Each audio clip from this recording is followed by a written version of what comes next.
As I've mentioned, when you click into a pivot table, 2 additional tabs appear on the ribbon. Let's look at some features of the Analyze tab that we haven't gone over yet. On the right side of the screen is a section where you can rename your pivot table and change some generic options. The options in this box can be found in other places, and I don't really spend a lot of time in here, but if you wanted to make some general changes, you could start here. The Active Field section gives you some capabilities for whatever active field you're in. You can expand or collapse detail and access field settings from this tab too. The Group section allows you to group your data together in a customized way. We'll come back to the Filter section later, but this Data section is the area where I showed you how to refresh or change your data source.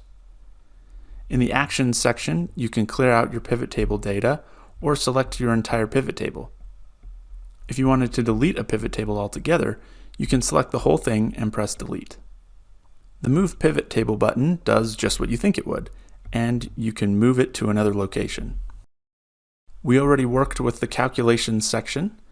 There are some more advanced features in here, but not anything we'll look at in this course. In the Tools section, you can create a pivot chart or look at recommended pivot tables. These are things we won't get into this course as well. Finally, in this Show section, you can toggle on different view options with your pivot table. The Field List is this section where we've been moving our fields into areas to create our pivot table. You may want to hide it if it's getting in the way or you're presenting a pivot table and don't want the field list up. This button will remove the plus/minus buttons on your data levels, and the field headers make a minor change on how the labeling looks at the top of the pivot table. Let's go back to this Filter section and look at slicers. Slicers give you buttons where you can easily filter your data, and it shows you the current filter state, which makes it a bit easier to understand what you're looking at. I find slicers to be really helpful when I'm sharing pivot table information with people who aren't spreadsheet savvy, because slicers are really intuitive. Click on Insert Slicer, and this box appears asking what fields you would want to add to your slicer. We'll check the box for sales rep and branch. These new boxes come up, one for each field that we selected. We can now click on any of these boxes and the pivot table will be filtered.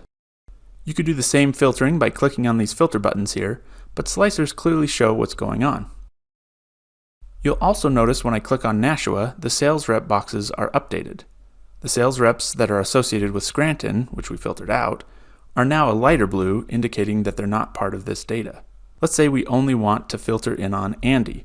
We can click on Andy once, and now the entire pivot table is only looking at Andy. If we wanted to add Jim to the mix, we could hold the Control button down and select Jim so that both Andy and Jim are selected. Without the Control button, just Jim would be selected. Alternatively, you can click this Multi-Select button and you wouldn't need the Control key. To clear out any filter, click on this Clear Filter button.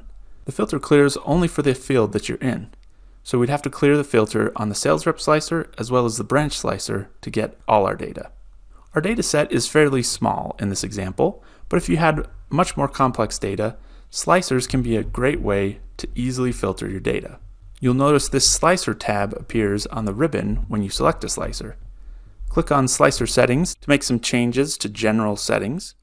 You can also change the style, arrange the slicer, and change the size. To delete a slicer, click on the box and press the Delete key. Similar to a slicer, a timeline is something you can add to your dataset. This works like a slicer, but deals with time periods. Click on Insert Timeline and then select the date as the related field. Here you can click on the months and select different periods.